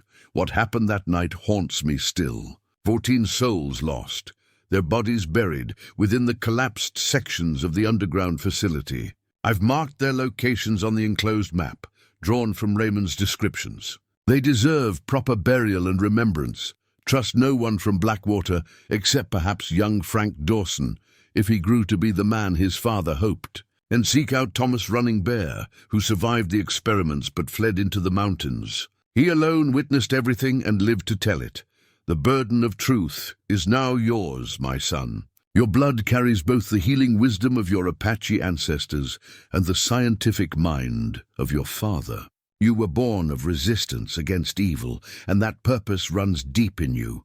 With eternal love, your mother Alpha looked up from the letter to find both men watching him intently. Who is Thomas Running Bear? Dawson shifted uncomfortably. A test subject who escaped during the chaos. Lived as a hermit in the northern hills for decades. Most thought he died years ago. But you know better, Alpha surmised. My department maintains surveillance on all survivors, Dawson admitted. Running Bear is complicated. The compounds affected his mind. He experiences reality differently. You mean he developed the abilities they were trying to create, Alpha corrected. Mayor Harrington rose abruptly. This is going too far. Those files need to be recovered, not more witnesses dredged up. Sit down, James, Dawson ordered with unexpected authority. Your father and grandfather created this mess. Mine helped cover it up. Maybe it's time we broke the cycle. Alpha continued examining the footlocker's contents. Beneath a layer of personal items, he found a sealed plastic bag containing what appeared to be a lab coat, stained with dried blood. Your father's, Dawson explained quietly. My father took it from the scene, couldn't bring himself to destroy it. Gave it to your mother before she fled. Alpha set it aside, discovering beneath it a wooden box carved with the Thunderbird symbol. Inside lay a hide-wrapped object. He carefully unfolded the tanned deerskin to reveal a stone pipe, intricately carved with symbols matching those on the clay tablet he'd seen at the reservation. The sacred pipe, Dawson breathed, recognition in his eyes. Part of the ceremonial objects they took from the tribal sacred space. They thought it was connected to the psychic abilities. My grandfather's, Alpha said, memories stirring of the old man performing rituals he hadn't understood as a child. Raymond must have recovered it along with the tablet. At the very bottom of the footlocker lay a hand-drawn map on faded paper. Red X marks indicated locations around the outpost property with a legend in Raymond's handwriting. Mass grave, North Foundation, DL final location, sub-level 3, RA Watchtower base, and most disturbingly, test subject's disposal well. Jesus, Harrington whispered, looking pale as he viewed the map over Alpha's shoulder. They told my father it was a proper burial. They lied to everyone, Dawson said grimly. Even their own people. Alpha carefully refolded the map. I need to find Thomas Running Bear. He won't talk to you, Harrington objected. He's completely paranoid. He'll talk to Raymond's blood, Alpha countered, touching the Thunderbird medallion beneath his shirt. Dawson hesitated, then nodded. I can take you to his approximate location. But there are others watching, my colleagues in the program. If they realize what we're doing, then we move quickly, Alpha decided. Today. As they prepared to leave, Alpha secured the sacred pipe in his jacket. The wooden box it had rested in concealed a false bottom, which he discovered when the box shifted in his hands. Beneath the hidden panel lay a voice recorder cassette labeled Final Testimony, DL and RA. My father and uncle recorded their evidence, Alpha realized. Holding up the cassette, Dawson stared at it with a mixture of hope and apprehension. That's the missing piece. Their direct testimony would corroborate everything. Or get us all killed, Harrington muttered. Alpha pocketed the cassette, his decision made. Time to wake the dead, gentlemen. Starting with Thomas Running Bear and ending with 14 souls who've waited 40 years for justice. As they departed, Ghost trotted to Alpha's side, hackles slightly raised as they passed the well, the disposal site marked on Raymond's map. Even after decades, some horrors left impressions that sensitive creatures could still detect. Alpha rested his hand on the dog's head, silently promising that soon all would be put right. The dead would be honored, the living would face justice, and the secrets buried beneath Outpost 437 would finally see daylight. Thomas Running Bear's residence proved to be a cave set high in the northern hills, its entrance nearly invisible behind a natural formation of rock and dense pine growth. The approach required abandoning vehicles and hiking 3 miles through difficult terrain. Alpha led the way, Ghost ranging ahead, with Dawson following and Harrington struggling to keep pace. He'll know we're coming, Dawson warned as they neared the location. He always does. As if confirming this assessment, a ragged figure emerged from the trees above them, a Native American man in his 70s with wild white hair and a face weathered like ancient leather. He held a compound bow with arrow nocked, aimed steadily at the group. That's far enough, Thomas called, his voice surprisingly strong. Sheriff Dawson, I told you never to return, and you bring Harrington's son. Have you lost your mind? Alpha stepped forward slowly, hands visible. My name is Samuel Apache. Raymond was my uncle. The old man's fierce gaze locked onto Alpha, studying him with unnerving intensity. Raymond had no nephews, his sister's son. Born after he died, Alpha reached slowly for the medallion around his neck, displaying the Thunderbird carving. I've come about what happened at Outpost 437. Thomas's bow lowered slightly. Raymond's blood, he murmured. I see it now. The shape of your eyes, the way you move. He gestured sharply at the others. They stay back. Only Raymond's blood approaches. Alpha nodded to Dawson and Harrington, then climbed the rocky slope alone. Ghost whined but remained with the others at Alpha's command. Thomas retreated to his cave entrance, bow still ready.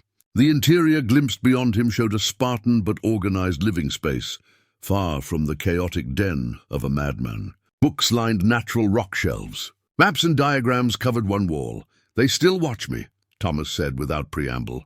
Different faces over the years, but always watching, testing, waiting to see what the compound did. TB-16, Alpha supplied. Thomas's eyes narrowed. You know more than you should. I found the underground lab. The research journals. Evidence of what they did to you and the others. Evidence. Thomas spat the word. I am the evidence. He set his bow aside, rolling up his sleeve to reveal forearms covered in scars, precise surgical marks running the length of his arms. 43 tissue samples. 17 spinal taps, electrodes implanted in my skull while conscious to map neural activity. Alpha maintained a respectful distance, recognizing the signs of PTSD in the man's rigid posture and vigilant eyes. I need to know what you witnessed. Why? To write it in a report that gets buried? To sell my story for profit? Thomas's laugh held no humor. Everyone who tried to expose the truth ended up dead or discredited. I'm not writing reports, Alpha said quietly. I'm digging up graves. Something shifted in Thomas's expression. Surprise, then a flicker of long-buried hope. You found the burial sites. My uncle left a map. 14 people. Their remains are still there. Thomas moved suddenly, disappearing into his cave. He returned moments later with a weathered leather satchel. From it, he withdrew a hand-carved wooden box, roughly 6 inches square. Its surface featured intricate carvings of the Thunderbird symbol, surrounded by smaller designs, representing the 4 elements. Raymond made this the week before he died, Thomas explained. Said it would protect what was inside from those who would destroy it. He opened the box carefully to reveal a small book bound in red cloth. My testimony, everything I saw, everyone who was there. Names, dates, procedures. His gnarled finger tapped the cover. The truth they've been hunting for 40 years. Alpha accepted the journal reverently. Will you come with us? Help locate the exact burial sites? Thomas studied Alpha, then looked past him to where Dawson and Harrington waited below. You trust the son of the man who helped bury us? The grandson of the man who gave the kill order? I trust their guilt, Alpha answered honestly. And their desire for redemption. Thomas considered this. Guilt is a powerful motivator, he acknowledged. But remember, those men below come from bloodlines that valued power above humanity. The apple rarely falls far from the tree. After gathering a few possessions, Thomas followed Alpha down to where the others waited. The old man kept his distance from Harrington, regarding him with naked hostility. We'll need equipment, Alpha said to Dawson. Shovels. Ground-penetrating radar, if possible. I can get what we need, the sheriff replied. But we'll need to move quickly. My check-in with the department is overdue. They'll be suspicious. The following dawn found them at the outpost, Thomas directing them to the site marked Mass Grave, North Foundation, on Raymond's map. The area lay beneath an innocuous patch of scrubgrass near the collapsed northern building. 7 of our people, Thomas said quietly. 5 men, 2 women, all taken for advanced testing that they never survived. Ground-penetrating radar confirmed anomalies beneath the soil. Straight-edged shapes, inconsistent with natural formations. Alpha began digging at the spot Thomas indicated, Dawson joining silently beside him. 3 feet down, their shovels struck something solid. Carefully clearing away more soil revealed what they'd feared and expected. Human remains, multiple bodies arranged in a hasty mass grave. Fragments of clothing clung to the bones. A woman's silver bracelet. A man's turquoise ring, Philip Crow wing, Thomas identified, pointing to the ring. Medicine man in training. They were particularly interested in his brain chemistry. Harrington stood apart, face ashen. My father swore no one died but the 3 official casualties.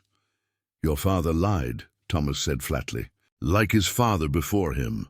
As they continued documenting the site, Dawson's radio crackled to life. Sheriff Dawson, come in. We have a situation at the Apache property. Dawson exchanged glances with Alpha before responding. This is Dawson. What's the situation? Department of Defense personnel just arrived, the deputy reported. 4 vehicles, 8 men in tactical gear. They're asking for you and saying they have jurisdiction over the property due to environmental hazards. Containment team, Dawson muttered, clicking off the radio. Someone at the department realized what we're doing. Alpha looked down at the partially exposed remains, evidence of crimes 4 decades old and still being actively covered up. He turned to Thomas, who clutched his testimony journal protectively. We need to move these remains now, Alpha decided. Document everything quickly, then relocate to the reservation. The tribal land has some legal protections, the outpost doesn't. As they worked against the clock, Alpha uncovered a small object nestled among the remains, a carved bone whistle with the Thunderbird symbol etched into its surface. A prayer whistle, Thomas explained, voice thick with emotion, used in healing ceremonies. Philip always carried it. Alpha handed it reverently to the old man, who accepted it with tears tracking down his weathered cheeks. The dead are speaking, Thomas whispered. After 40 years of silence, they're finally speaking. In the distance, the sound of approaching vehicles echoed up the valley.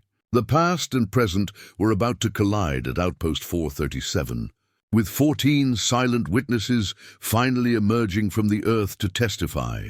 The tactical team from the Department of Defense arrived with practiced efficiency, establishing a perimeter around the outpost within minutes. Their leader, a stern-faced man who introduced himself only as Agent Keller, approached with the confident stride of someone accustomed to authority. "Sheriff Dawson," he acknowledged coolly. "You've missed several check-ins." "Department was concerned. Been busy," Dawson replied, positioning himself between Keller and the excavation site, where Alpha and Thomas were hurriedly photographing and documenting the remains. "So I see." Keller's gaze swept past him to the open grave. "Disturbing a classified site without authorization. That's a federal offense, Sheriff. Not to mention a violation of your operational parameters. These are human remains," Dawson countered. "Victims of a crime. These are potential biohazards from a decommissioned research facility," Keller corrected smoothly. "Hence our presence." "We'll take it from here," Alpha straightened, facing the newcomer. "These people deserve proper burial and recognition. They were murdered to cover up illegal experimentation." Keller assessed Alpha with clinical interest. "Samuel Apache, I presume? Your file makes for interesting reading. Military Distinguished Service. Special Forces. Then a quiet retirement until this. Archaeological project." His smile never reached his eyes. "The department has been monitoring your movements since you purchased this property. Then you know what we've found here.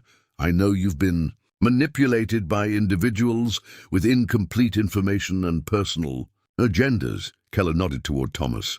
"Mr. Running Bear's mental health issues are well documented, and Sheriff Dawson's misplaced guilt over his father's actions has compromised his judgment." Mayor Harrington stepped forward. "I've seen enough evidence to know crimes were committed here.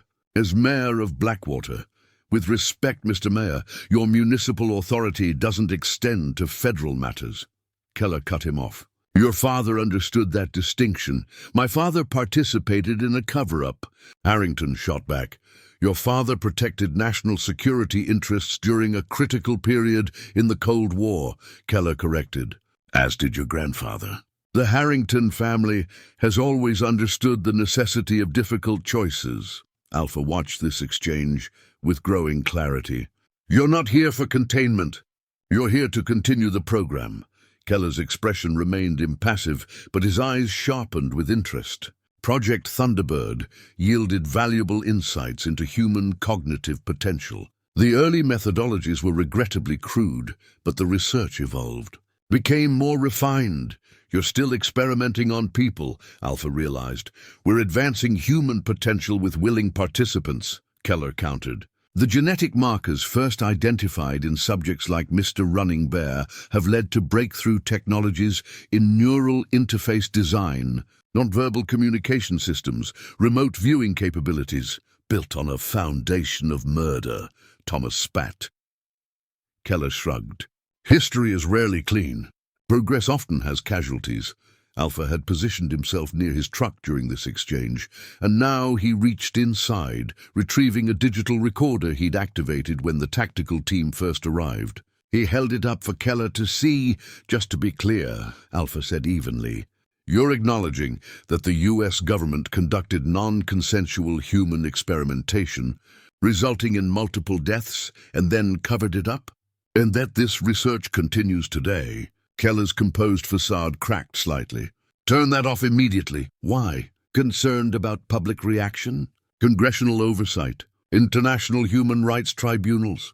Alpha kept the recorder visible. "This conversation is being transmitted live to secure servers. If anything happens to us, it goes public. It was a bluff, but a calculated one based on his assessment of Keller as a bureaucrat rather than a field operative, someone who followed protocols and avoided scandal.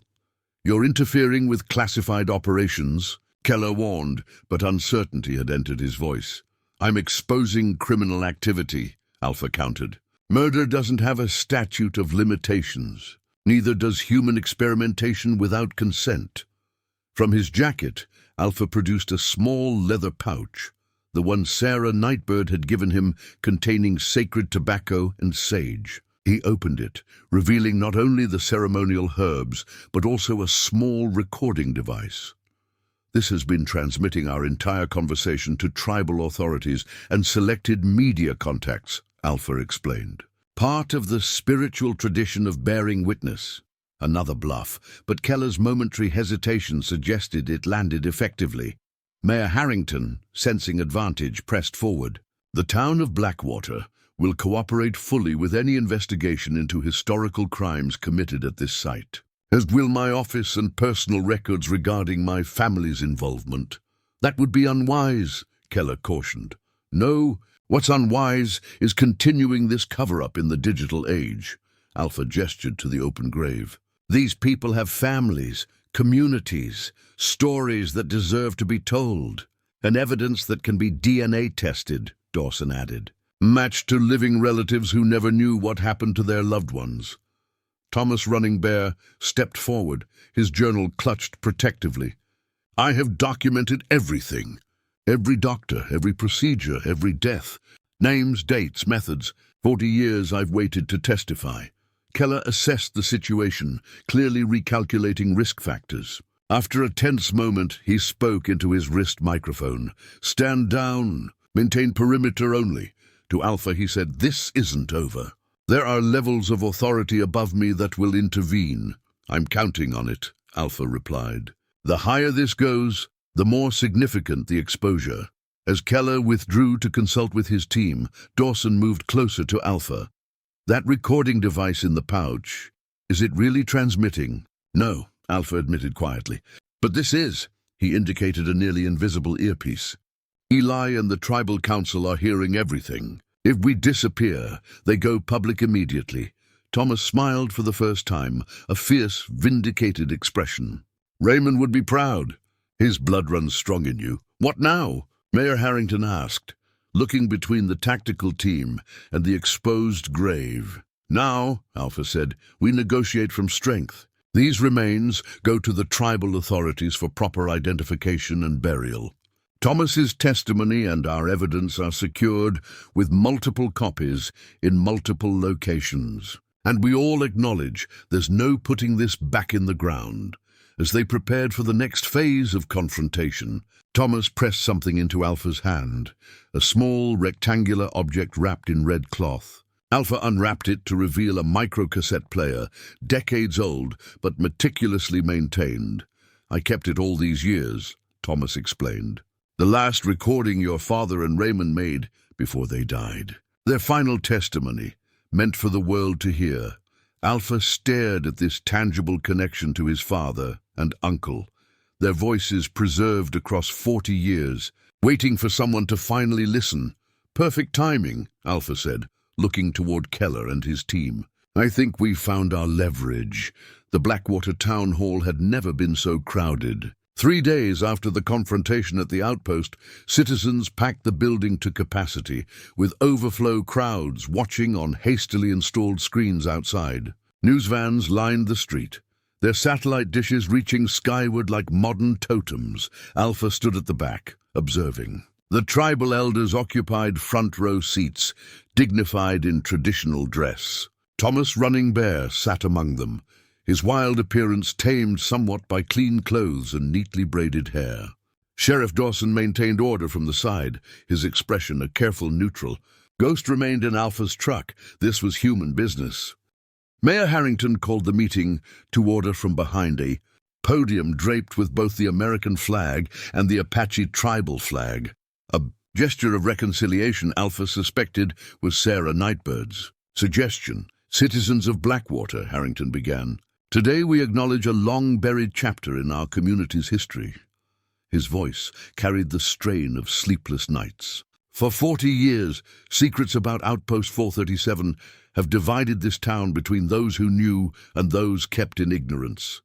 Murmurs rippled through the crowd. Many appeared confused, others apprehensive, some openly hostile. The former military installation in Cottonwood Hills was not, as officially claimed, a standard observation post, Harrington continued. Declassified documents confirm it housed a classified research program, codenamed Project Thunderbird, focused on enhancing human cognitive abilities through experimental compounds. He proceeded to outline the program's legitimate beginnings and its evolution into something darker, the targeted testing on Apache tribal members, environmental contamination, escalating ethical violations. Throughout his presentation, images appeared on screens, documents bearing official seals and signatures, including those of his father and grandfather. On April 12, 1983, 14 people died at the outpost, Harrington stated bluntly, not the 3 reported in official accounts. The additional 11 victims were primarily Native Americans from the nearby unofficial reservation, along with military personnel who objected to the program. Photographs of the excavation appeared, respectfully distant images of the recovery process, not the remains themselves. Archaeological experts from the State University confirmed the findings. Multiple human remains showing signs of hasty burial, consistent with the timeline described. Alpha watched the audience absorb this information. Shock, disbelief, anger cycling across faces. He noted which citizens appeared unsurprised, their reactions revealing prior knowledge. Blackwater's secrets had many keepers. I cannot undo my family's involvement, Harrington concluded, but I can commit to full transparency, reparations for affected families, and proper memorial recognition. As Harrington stepped back, Eli Two Bears rose to speak. His weathered face projected dignity despite the emotion evident in his voice. For 40 years, our people have known truth without proof. Our children and elders taken, our sacred waters poisoned, our spiritual practices studied like specimens under glass. Eli gestured to Thomas. Those who survived were called crazy. Those who questioned were silenced. Thomas stood shakily, holding his documentation journal. I was Subject 23, he began simply. They said we volunteered. What they meant was we had no choice. His testimony brought painful details into stark relief, descriptions of procedures, effects of the compounds, names of researchers who treated human beings as laboratory materials. Through it all, he maintained remarkable composure.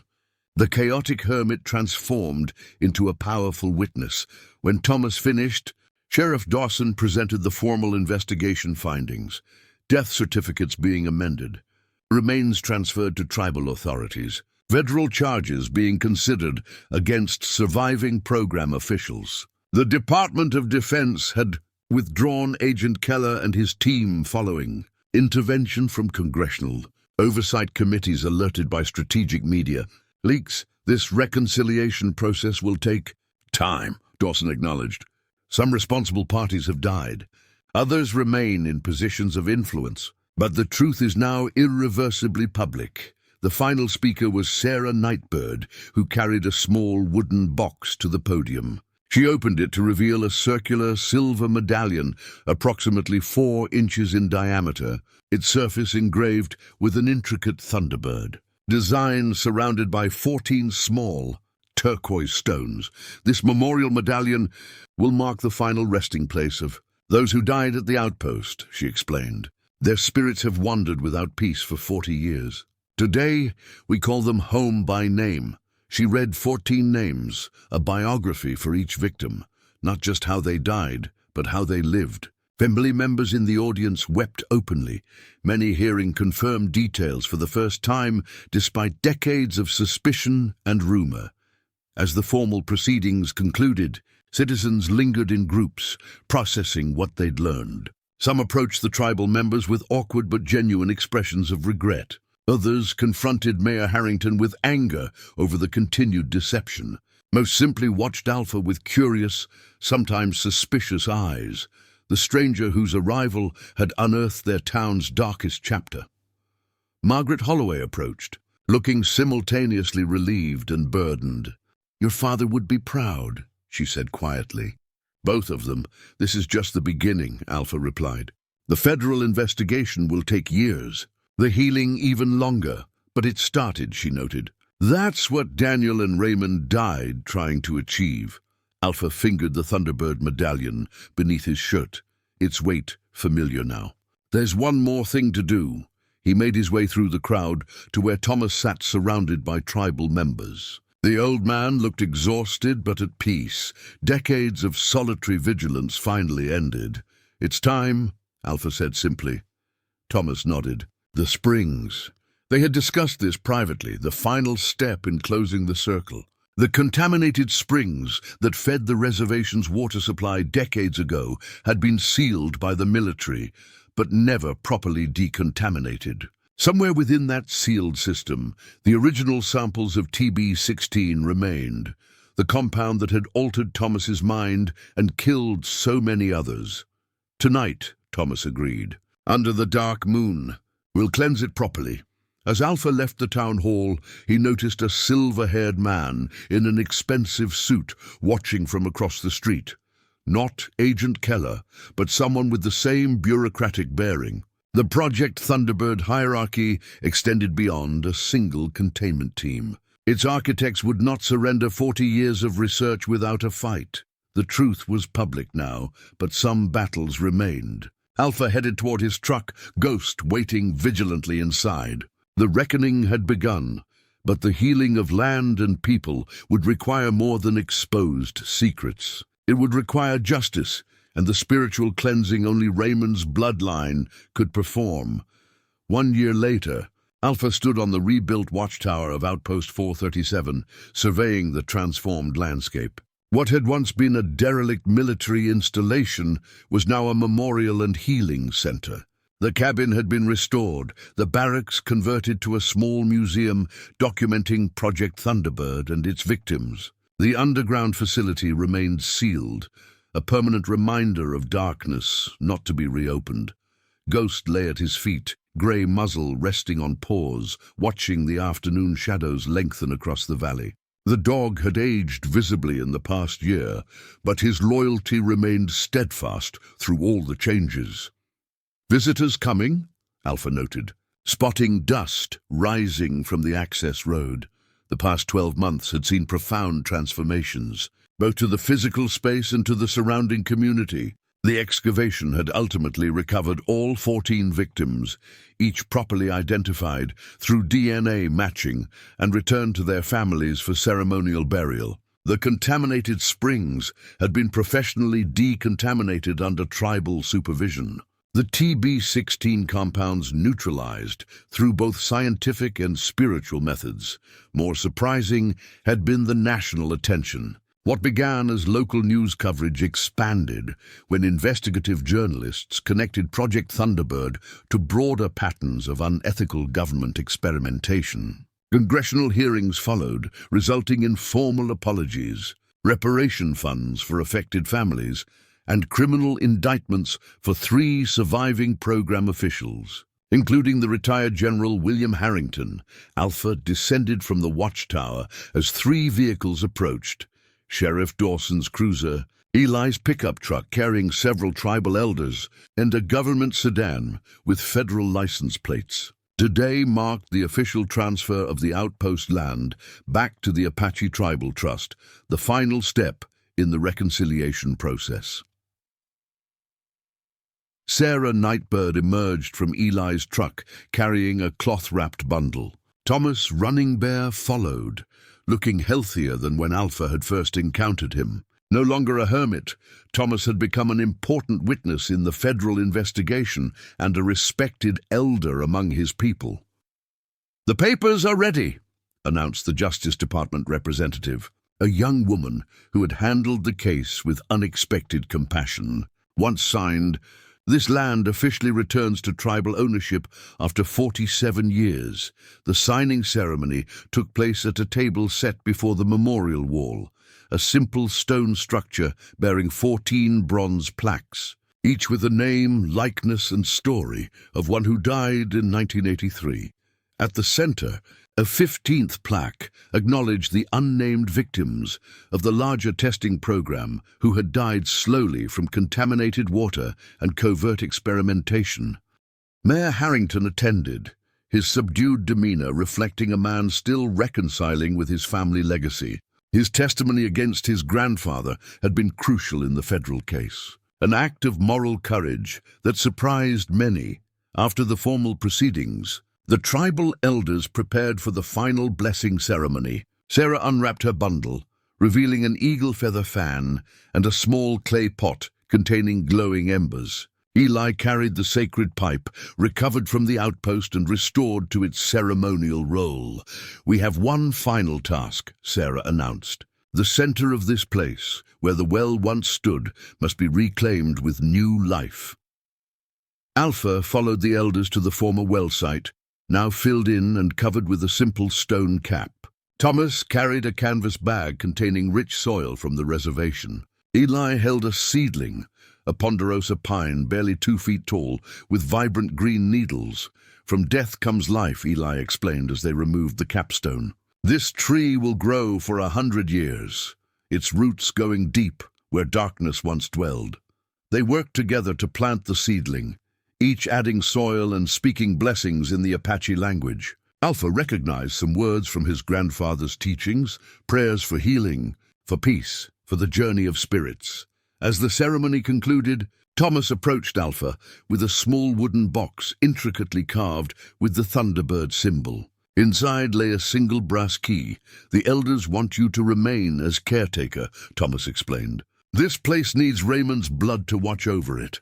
Alpha accepted the key, understanding its significance. This wasn't just about property management, it was about spiritual guardianship, ensuring the land and its history were properly honored. "I'll stay," he agreed simply. Later, as the others departed, Alpha remained behind with Ghost. The sun was setting, painting the hills with amber light. From his pocket, he withdrew a photograph, the image of Raymond Apache and Daniel Lewis standing before the watchtower in 1983, unwitting ancestors, to a journey that would culminate 4 decades later. Alpha pinned the photograph to a wooden post beside the newly planted tree, not as part of the official memorial, but as a private acknowledgement between men who never met, but whose blood and purpose had finally united. Ghost rose suddenly, ears perked toward the tree. Alpha followed the dog's gaze, but saw nothing unusual, just the seedling's branches gently moving in a breeze he couldn't feel. Yet somehow he understood. The dead had witnessed their vindication. The living had begun their healing. And in this space between worlds, where past and present converged, something had finally been set right. Alpha placed his hand on the Thunderbird medallion that hadn't left his neck since Eli gave it to him. Its familiar weight had become part of him, just as the legacy of Raymond and Daniel had become his purpose. "Rest now," he said quietly, speaking both to the spirits and to himself. "The watch is mine." As darkness fell over the outpost, Alpha and Ghost made their way to the cabin that had become home. Behind them, the young tree stood sentinel over ground that had held secrets for too long. Its roots would grow deep, its branches would reach high, and its presence would transform what had been a place of death into a symbol of enduring life. The secret buried in these hills had been a burden for generations. Now exposed to light and truth, it had become something else entirely. A foundation for healing, a testament to resilience, and a promise that some wrongs, even after 40 years, could finally be made right.